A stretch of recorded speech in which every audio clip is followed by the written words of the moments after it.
bienvenue dans le programme Votre vie en santé. Alors aujourd'hui, j'ai Philippe qui va nous expliquer, bonjour, qui va nous parler un petit peu de l'eau.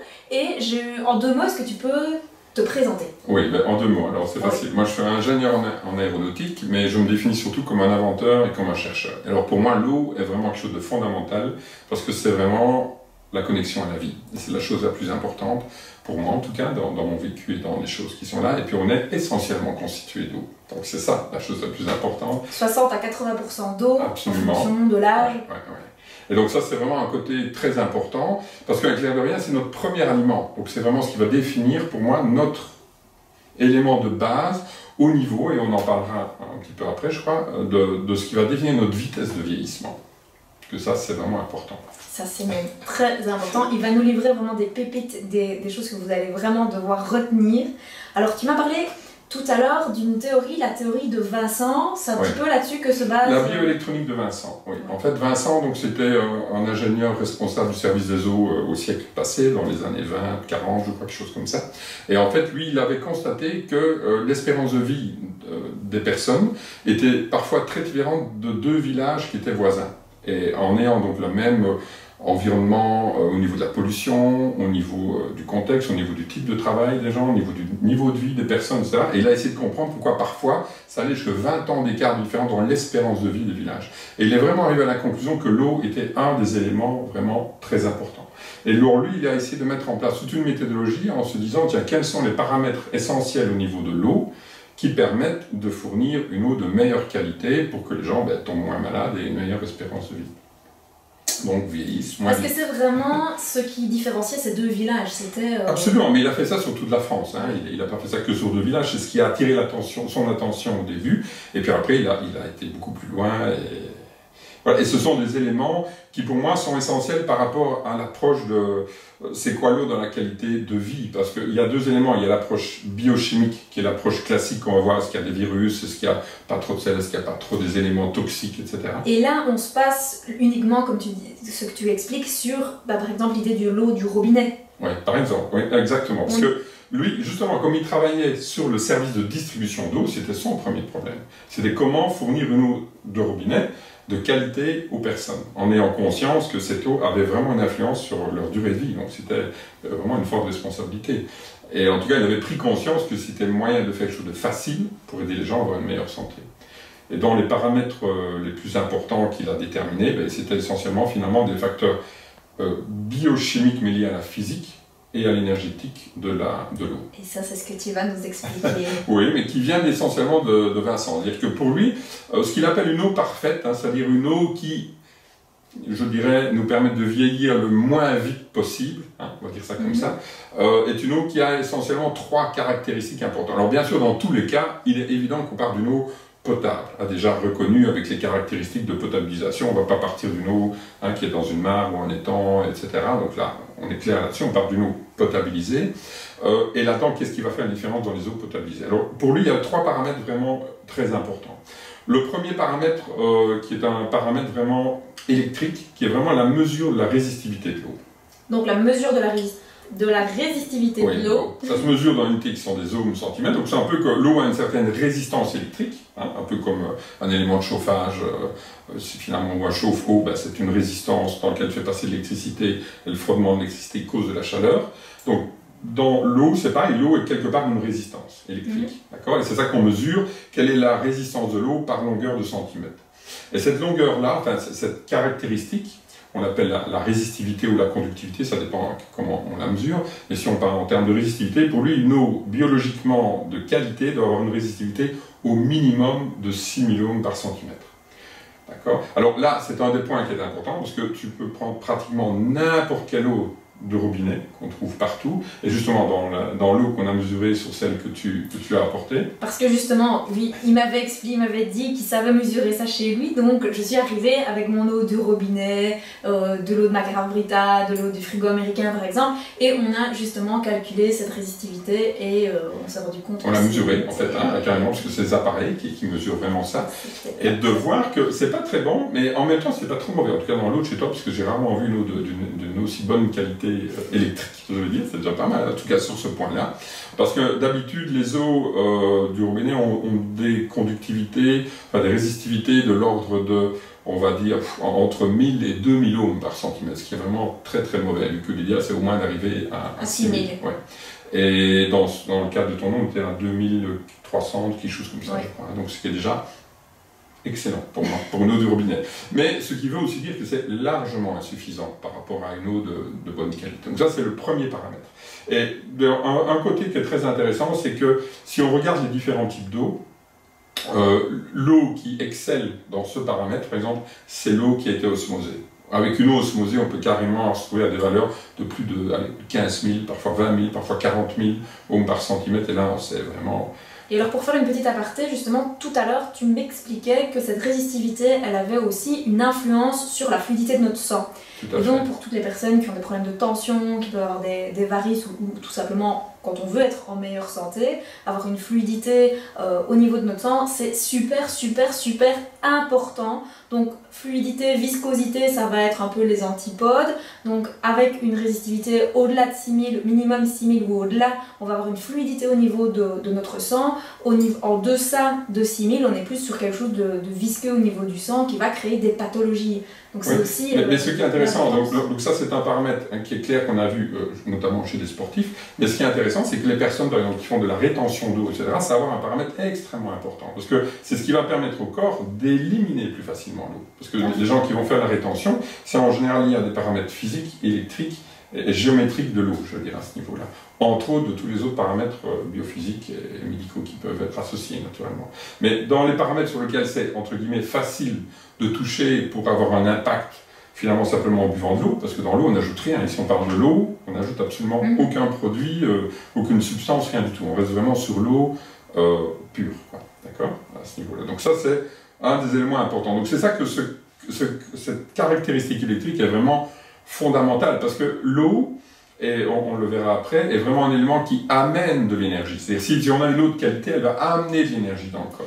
Par énergie, tu entends vitalité. Oui, absolument. Donc on n'est pas dans l'énergie calorique, on est dans l'énergie vitale, oui, vraiment dans l'énergétique. Ouais. On est vraiment dans la vitalité. D'ailleurs, c'est très intéressant. Je suis sûr que tout le monde a déjà eu cette expérience de boire une eau. Parfois, on dit « Oh, elle est lourde, je n'arrive pas à digérer un truc. » Alors qu'on n'a fait que de boire que de l'eau. Hein, pas de l'eau de vie, de l'eau. Voilà. De garder vraiment ce côté. Et en fait, c'est vraiment cet élément-là qui est important. Et là, je vais tomber sur un autre paramètre, sur lequel je dérive un petit peu, mais qui est vraiment à cette image. Qu'est-ce qui va faire qu'une eau va être digeste, pas digeste, assimilable par le corps? C'est quelque chose, quelque part, où on ne sait pas changer grand-chose si on ne boit pas l'eau à la source. C'est-à-dire que l'eau, donc H2O, on a une molécule d'oxygène avec d'hydrogène. En réalité, les molécules d'eau sont légèrement polarisées. C'est-à-dire qu'elles sont un peu comme des aimants. C'est-à-dire qu'elles vont s'attirer une l'autre. Donc si on prend de l'eau et qu'on la met dans une bouteille, dans un verre, dans un endroit où elle ne bouge plus, vous comprenez que les petits aimants, ils sont là, mais ils vont tout doucement se coller à l'autre, ils vont faire des chaînes, comme ça, un peu comme des chaînes de vélo. D'accord? Et ce qui est intéressant à voir, c'est que quand ces chaînes deviennent assez longues, en fait, elles ne deviennent plus utilisables par l'organisme, et c'est assez simple à comprendre. Si on prend une eau, maintenant je donne quelques références, on va prendre une eau de source, une eau qui sort de la source. En moyenne, les molécules d'eau sont entre 5 et maximum 10, 15, 20 molécules d'eau qui se tiennent la main, on va dire, de ce côté-là.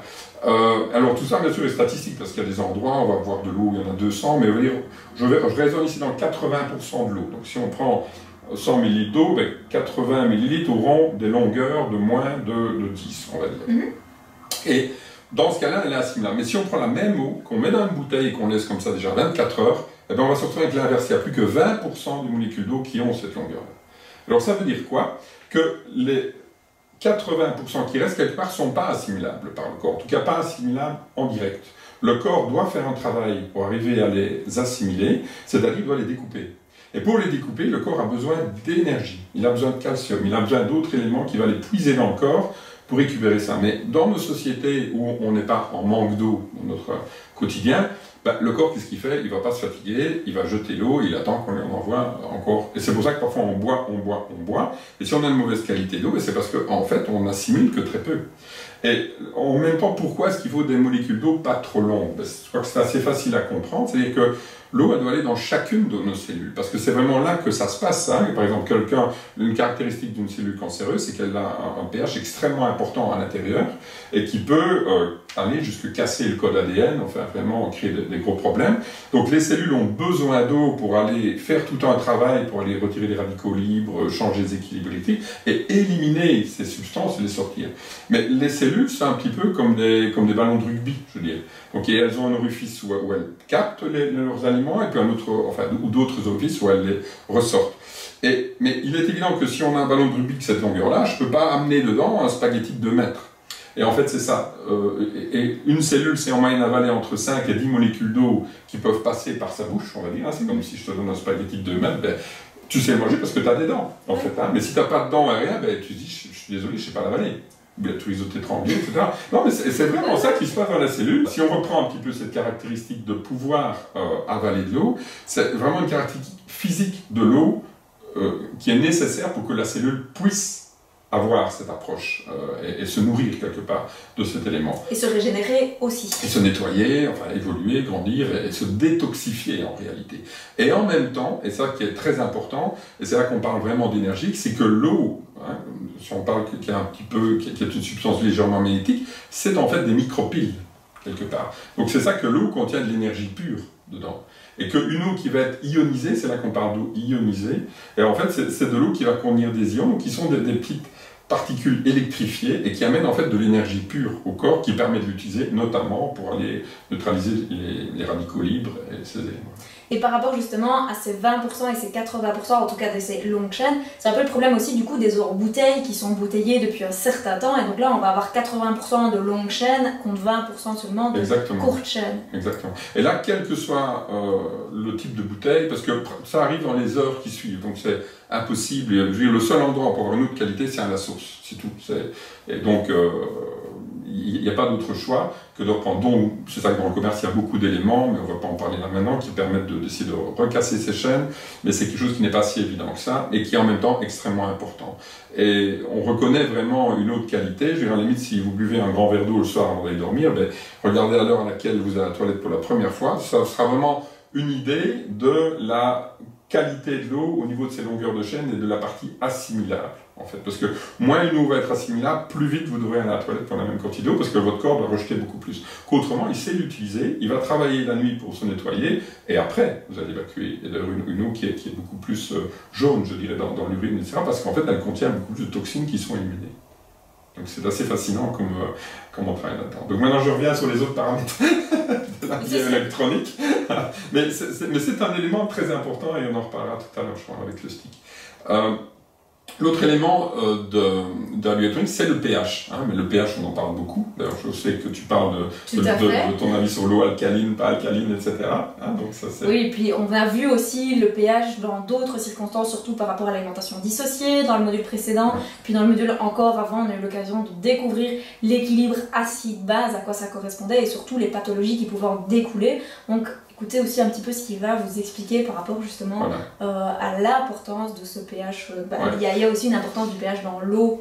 Exactement, parce que, comme je te disais tout à l'heure, hein, c'est vraiment l'élément dont on est le plus constitué, et quelque part qu'on a suivi l'eau, c'est aussi le plus que quelqu'un qui va boire correctement, il va boire au minimum 1,5 litre par jour, hein, quelque chose comme ça, donc il n'y a pas beaucoup d'éléments, on mange 1,5 kg par jour, donc ce sont des choses intéressantes aussi à bien garder. Mais le pH, donc nous, le sang en général, il a un pH, le sang idéal, on va dire, il a un pH de l'ordre de 7,36, 7,38, donc légèrement basique, mais ce qui est important de savoir, c'est que l'eau qu'on a besoin pour l'assimilation, elle doit être légèrement acide. Pas trop, hein, idéalement, c'est-à-dire un pH qui varie entre 5,3 et 6,8, ça dépend un petit peu des types d'eau, mais l'idéal, c'est pas comme de descendre en dessous, et c'est pas non plus de repasser vers une eau basique. Donc là, c'est la deuxième caractéristique de l'eau, qui est importante aussi à mettre en évidence. Pour expliquer l'eau basique, ce qu'on entend par eau basique, ce sont des eaux dans lesquelles il y a beaucoup de carbonate par exemple, des eaux où il y a beaucoup de magnésium, où il va y avoir beaucoup de calcium. On pense spontanément à ce qui va être Vichy Célestin pour les eaux basiques. C'est pas idéal, parce qu'on en a parlé tout à l'heure. Dans l'idée, c'est pas idéal pour résumer vraiment en quoi c'est pas top.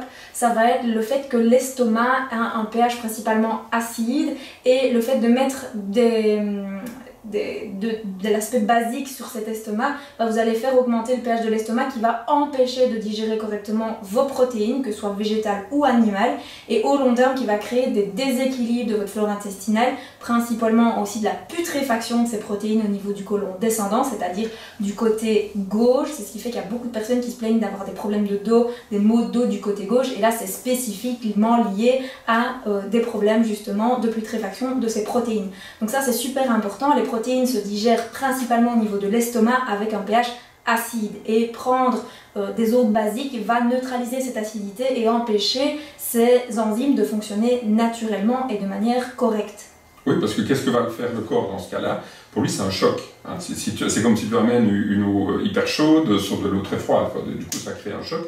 Et donc, qu'est-ce que le corps doit d'abord faire à ce moment-là? C'est rééquilibrer son pH pour essayer de faire une digestion correcte. Ce qui demande encore une énergie supplémentaire. Voilà, et ce qui épuise l'idée, quand on se nourrit, c'est de prendre de l'énergie, c'est pas d'en perdre. Tout à fait. C'est vraiment c'est toujours la balance, croissance, destruction, quoi, pour moi, qui est là derrière. Donc ça, que le pH est vraiment un élément très important, hein, ça c'est clair, c'est le deuxième élément à côté de la RICTBD. Et le troisième, c'est vraiment le potentiel d'oxydoréduction. Donc là, c'est vraiment la capacité à aller détruire les radicaux libres, qui sont vraiment toutes les parties du corps, je veux dire, qui sont nos déchets, en réalité. Donc là aussi, on en a parlé dans les modules précédents. On parlait tout au début de cette vidéo aussi du vieillissement. Donc on se rend compte que l'eau, en fonction de son pouvoir en oxydoréduction, va ou pas influencer, vous allez vieillir plus vite ou justement plus lentement. Oui, d'accord. Et c'est vraiment ça qui se mesure. Donc les trois paramètres dont je vous parle, que ce soit la résistivité électrique, que ce soit le pH, ou le potentiel d'oxydoréduction, sont des choses objectivement mesurables. Alors ce que j'appelle objectivement, c'est-à-dire qu'on peut prendre un appareil, les ingénieurs aiment bien ça, ils prennent, ils mesurent, ils voient, et que qui que ce soit qui prend l'appareil, on mesure la même chose. Donc même Saint Thomas y croit. Voilà, ça c'est très important. Ça, quand je parle de mesure objective, c'est ça que ça veut dire, c'est quelque chose qui est fait ça c'est le scientifique qui parle. Là, il faut bien rester sur des choses, sur des bases qui sont là, même si là-dedans, après il y a beaucoup d'interprétations sur des choses, mais dans les mesures, une mesure est une mesure. Et ça, ce sont les trois paramètres. Alors, de ce paramètre, quand on parle potentiel d'oxydoréduction, ça c'est ce qu'on mesure, et de là on calcule vraiment la capacité de l'eau à avoir des ions d'hydrogène libres. Et ça, c'est ce qu'on appelle d'ailleurs, c'est une mesure qui porte un peu un autre nom, qui est le RH2. Et en fait, c'est cette troisième mesure qui est importante. Mais pour avoir cette mesure, il faut faire l'autre, hein, c'est-à-dire mesurer le potentiel d'oxydoréduction, parce que le RH2, c'est un mix, je dirais, entre le pH et le potentiel d'oxydoréduction. Mais comme le pH, autant avec un pH, on dit tiens, quand on est à 7, on est un pH neutre, quand on est au-dessus, on est basique, quand on est en dessous, on est acide. Avec le RH, le chiffre à retenir, c'est 28. Quand on est au-dessus de 28, ça veut dire qu'en fait, on accélère la vitesse de vieillissement. Quand on est en dessous, on la freine. Voilà, donc c'est assez simple, et c'est ça que ce sont vraiment les trois paramètres fondamentaux. Quand je dis qu'on accélère ou qu'on freine, c'est-à-dire qu'on accélère, c'est-à-dire qu'on amène des radicaux libres, ce qui est quand même pas cool, hein, parce que le corps il fait tout pour les éliminer, et quand on est en dessous de 28, on aide le corps à éliminer des radicaux libres. Et c'est ça qu'on parle d'accélérer ou diminuer la vitesse de vieillissement. Et ce qui est intéressant là-dedans, idéalement, c'est de boire une eau qui est toujours en RH inférieure à 28. Alors, ce qui est aussi intéressant, c'est par exemple de savoir que tous les fruits et les légumes, en général, ils ont un RH en dessous de 28. Enfin, pas en général, en tout cas les bons, les vrais, les bio, ceux bien cultivés. De saison, bien cultivés, bio, si possible dans des circuits courts, voilà, en permaculture encore mieux. Parce que par exemple, c'est comme je te disais tout à l'heure, le RH c'est un paramètre qui permet, hein, on en parlera peut-être une autre fois, mais sur des fraises, de mesurer, de mesurer objectivement, tiens, de faire une distinction qu'une fraise bio et pas bio, par exemple. Et aussi de voir l'âge de la fraise. Si elle est là depuis une semaine dans le rayon, on va voir que son RH, il va s'effondrer dans le sens où il va passer au-dessus de 28. Et par exemple, là-dedans, un des meilleurs antioxydants, il est bien connu, c'est le jus de citron, qui lui a un RH de 17. Donc on est là. Là, je vais te couper pour rappeler. Parce qu'il y a beaucoup de personnes qui ont vraiment peur avec le citron en se disant oui, c'est super acide, c'est acide de goût. Par contre, c'est un potentiel antioxydant énorme et c'est basique. Donc pour les personnes qui ont des soucis d'estomac, il n'y a pas de problème. Je le rappelle, si possible, à prendre une demi-heure avant le petit déjeuner pour avoir son aspect détox en plus. Et si possible avec une eau qui va plus être osmosée ou une eau de source pour toutes les propriétés qu'on est en train de voir pour le moment. Et ce qui est génial par rapport à ce que tu dis, c'est ça que je crois que c'est, pour moi, en tout cas c'est quelque chose qui est puissant, c'est que si on a une eau, je veux dire une eau correcte, je veux dire, idéalement une eau doit avoir un RH, on peut descendre jusqu'à 23, 24, idéalement entre 24 et 27. Ça c'est l'idéal parce que là on a une eau qui va être antioxydante. Mais par exemple, si on imagine qu'on a une très bonne eau, donc on va prendre une eau avec un RH de 24, et en fait si déjà vous buvez que de l'eau avec un RH de 24, ben, vous avez le même effet que le jus de citron. Donc si même vous ne supportez pas le jus de citron et ça, vous avez ça et c'est ok, et c'est parfait. Et avec un pH qui est en tout cas à la base beaucoup plus proche de l'équilibre. Hein, de là, on peut avoir un pH de 6,5, 6,8, quelque chose comme ça. Ces eaux-là existent et elles sont possibles à créer, à générer ou transformer. C'est à partir d'une eau de source, hein, ou une eau potable, de la ramener à un RH de 24. Il y a des différents outils qui permettent de faire ça. Et là, c'est vraiment important parce que là, notamment, moi je pense beaucoup, par exemple, aux personnes qui sont en convalescence. Par exemple, quelqu'un qui va être en convalescence, si vous lui donnez une eau qui a un RH de 29, vous n'allez pas l'aider dans son rétablissement. Parce qu'il va devoir continuer à mettre de l'énergie pour aller pouvoir récupérer. Ouais, tandis que si vous lui donnez une eau qui est à du 24, là, il va recevoir de l'énergie pour accélérer sa convalescence. Et ça, c'est des détails, mais par exemple, quelqu'un qui va être très malade ou qui est vraiment dans des états de santé faibles, pour moi, c'est un des facteurs les plus importants, c'est de donner une eau vraiment de très bonne qualité à la personne, parce que ça va l'aider énormément, même si elle ne sait plus rien avaler d'autre, parce que c'est quand même la première chose qu'un malade prend, c'est de l'eau. Et c'est pour ça qu'on en est venu aussi à parler des osmoseurs d'eau, qui sont une des solutions, et puis tu m'as montré un petit stick qu'on montrera tout à l'heure. Ouais. Donc les osmoseurs d'eau, tu sais expliquer en 2-3 mots à quoi ça sert? C'est-à-dire un osmoseur, et bon, en 2-3 mots c'est difficile parce que là il faudrait pratiquement repartir, mais un osmoseur quelque part c'est un rein artificiel. L'osmoseur a été inventé dans le domaine spatial justement, parce qu'il fallait créer pour les astronautes de l'eau de qualité, alors ils étaient dans un état fermé, il n'y a pas de source hein, dans l'espace, donc il fallait qu'ils emmènent de l'eau et qu'ils la recyclent, etc. Donc un osmoseur fondamentalement c'est un rein artificiel. Donc il va faire le travail pour toi de te générer une eau de qualité sans fatiguer ton rein. En gros, si on simplifie, c'est comme ça qu'il a été conçu à la base. Et donc, qu'est-ce qu'il va faire? Ça va être un filtre ultra fin, ultra précis pour être là. Alors, une des caractéristiques d'un osmoseur, et c'est ça qui change tout par rapport aux filtres qu'on voit, les filtres classiques que tu vois où tu as une cartouche dans une fontaine qui est là, où là, si tu mets 3 litres d'eau, ben, tu en reçois 3 litres. Dans un osmoseur, ça ne se passe pas comme ça. On va mettre parfois 100 litres d'eau et on va récupérer que 5 litres d'eau potable. Pourquoi? Parce que le filtre osmoseur inverse va vraiment sélectionner les molécules d'eau qui disent ça, elle peut passer, elle ne peut pas passer, alors soit parce qu'il y a des bactéries autour, soit parce qu'elle n'a pas la même géométrie, soit parce qu'elle est associée avec d'autres éléments chimiques, etc. Et donc l'osmoseur va vraiment faire ça. Donc ça, c'est un des points importants. Donc déjà, si on a un filtre qui te donne la même quantité d'eau à l'entrée et à la sortie, c'est que ce n'est pas un osmoseur. D'accord? Parce qu'il ne fait pas le bon travail. Et notamment, l'osmoseur, en faisant ça, une des premiers éléments qui permet en une seconde de savoir si c'est une eau osmosée ou pas, ben, c'est notamment le premier paramètre dont on parlait, qui est le paramètre électrique, parce qu'une eau osmosée, comme je disais tout à l'heure, on va avoir... je veux dire, déjà même au-dessus de 10-15 000. C'est même la manière dont on sait si la membrane de l'osmoseur doit être changée. C'est quand la résistance descend déjà en dessous de 10 000, on sait que là, ça ne vaut plus le coup, il vaut mieux remplacer la membrane de l'osmoseur. Donc l'osmoseur, c'est la première chose qu'il fait. Mais souvent, quand on parle d'un filtre à osmose inverse, il y a d'autres filtres qui apparaissent avant et après, enfin qui sont mis avant et après, et où là on pourra expliquer plus, mais là où il y a différents traitements pour l'équilibrage ionique, le fait de retirer tous les éléments toxiques tels que le chlore et autres, s'il y a des métaux lourds, toutes ces choses-là sont retirées aussi avec l'osmoseur. Et l'osmoseur a aussi une caractéristique, c'est qu'il enlève beaucoup de virus. Et aussi, pour ajouter, ça va nettoyer au niveau tout ce qui est produits phyto. Donc ça va aussi bien enlever tous les résidus de pesticides qu'on va pouvoir retrouver, les engrais, mais aussi tous les résidus médicamenteux. Donc il faut savoir que dans l'eau du robinet, on retrouve énormément d'antibiotiques, de progestérone, donc lié à la pilule que les femmes consomment. On va retrouver aussi énormément d'antidépresseurs. Donc on se retrouve à avoir des résistances ou des problèmes liés aux hormones par exemple, suite justement à cette eau du robinet consommée au jour le jour, une certaine quantité, au moins 1,5 litre par jour. Et ici, l'osmoseur, c'est un peu une révolution. Pour ceux qui ne connaissent pas, ça permet d'avoir l'eau presque la plus pure, un peu comme si on avait une autre source, mais alors on est vraiment dans les 3 critères de Vincent que tu nous expliquais tout à fait. Là, on est même largement bien dans les critères, parce que même dans les autres sources, il n'y en a pas beaucoup qui ont cette qualité-là. D'ailleurs, on s'était dit que si vous deviez acheter une autre eau qu'une osmosée, donc si vous décidez de ne pas spécialement investir dans un osmoseur d'eau, les eaux que vous allez acheter, regardez bien en dessous.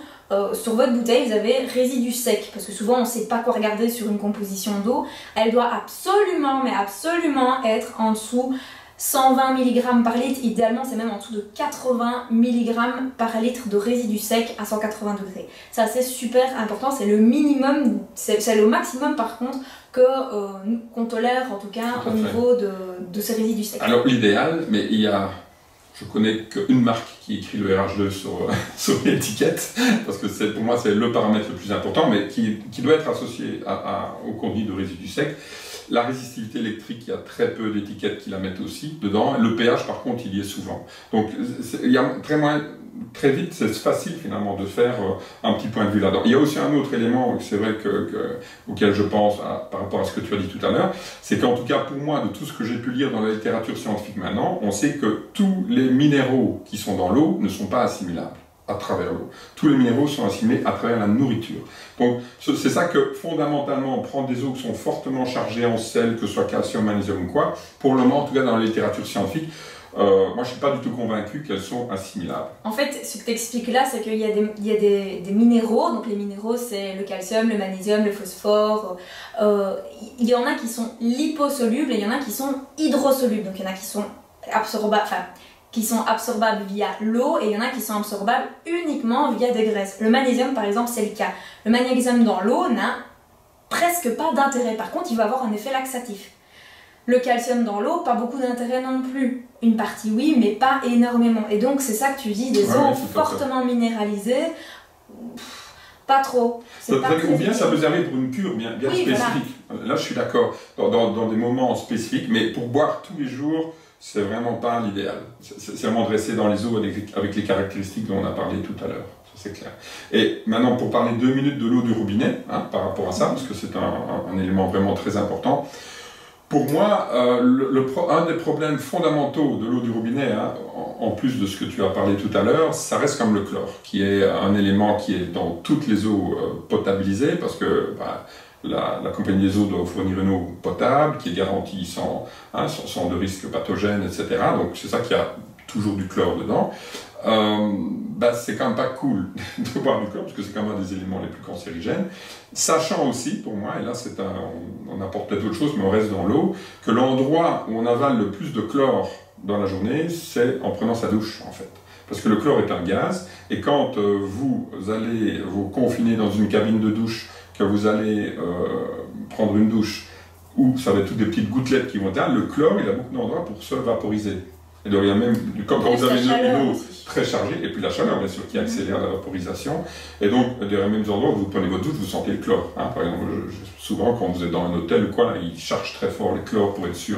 Et on se rend compte aussi qu'en fonction de certaines régions et certains pays, même à sentir l'eau, on sent l'eau. Il y a des pays où on sent très vite le chlore, et il y a des régions dans ces pays où rien qu'à ouvrir le robinet, on le sent. C'est clair, c'est ça que l'idéal pour moi, mais bon, ça c'est... C'est ça que l'idéal pour moi, c'est de travailler bien sûr avec des eaux de source ou des eaux de pluie, pour l'eau, pour les douches, et ces éléments-là, parce que ce sont des éléments importants. Mais ça, c'est une petite parenthèse, mais qui a quand même vraiment son importance. Et ce qui est aussi intéressant, c'est que les normes de chlore ont été faites pour l'eau buvable et pas l'eau de la douche. Et c'est pour ça que souvent, rien qu'avec une douche, on a eu la dose de chlore déjà pour la journée et au-delà. Donc, c'est intéressant. Donc, si vous savez remettre votre douche et votre baignoire sur l'eau de pluie, c'est cool, ça. Allez-y. Sans hésiter. Chez moi, je fais ça depuis 20 ans et je ne me plains pas. C'est très amusant parce qu'on a eu notre osmoseur qui est tombé en panne et je suis resté 3 semaines avant de le changer et de le remettre. Et ma fille, qui a une vingtaine d'années, c'est très amusant alors qu'elle ne fait jamais... Attention, elle prend l'eau qu'on lui donne, etc. Mais après une semaine, elle dit « Papa, qu'est-ce qui se passe L'eau, c'est plus ça. Moi, je ne sais plus boire l'eau. » Parce qu'en fait, on se rend compte, quand on est habitué à une autre qualité, le corps appelle à une autre qualité. Et c'est sûr que quand on garde l'habitude d'avoir une eau qui n'est pas de qualité, on ne se rend pas compte de tout. Je t'en parlais justement, que j'étais incapable de boire l'eau du robinet depuis déjà pas mal d'années, mais même les eaux en bouteille, je n'avais que certaines variétés où j'étais capable de les boire. Ouais. Les trois quarts des autres, comme tu dis, ça me tombe lourd sur l'estomac, où j'ai vraiment du mal à... Enfin, c'est vraiment difficile de le boire. Et notre corps le sent très fort. Hein. D'ailleurs aussi, un test que j'adore, c'est qu'un animal. Hein. Vous prenez un chien ou un chat, vous mettez 2-3 types d'eau, et il va vous dire là, c'est la meilleure à boire. Ça, lui, on peut lui faire confiance. Il garde tous les instincts qui sont là-dedans. Et c'est très intéressant. Moi, le chien de ma fille, je vois aussi, dès qu'il y a eu un orage, il adore sortir et aller boire l'eau des flaques. Hein. C'est clair, parce que c'est des eaux très fortement ionisées. Donc ça, ils savent que c'est excellent. Et ils s'y font.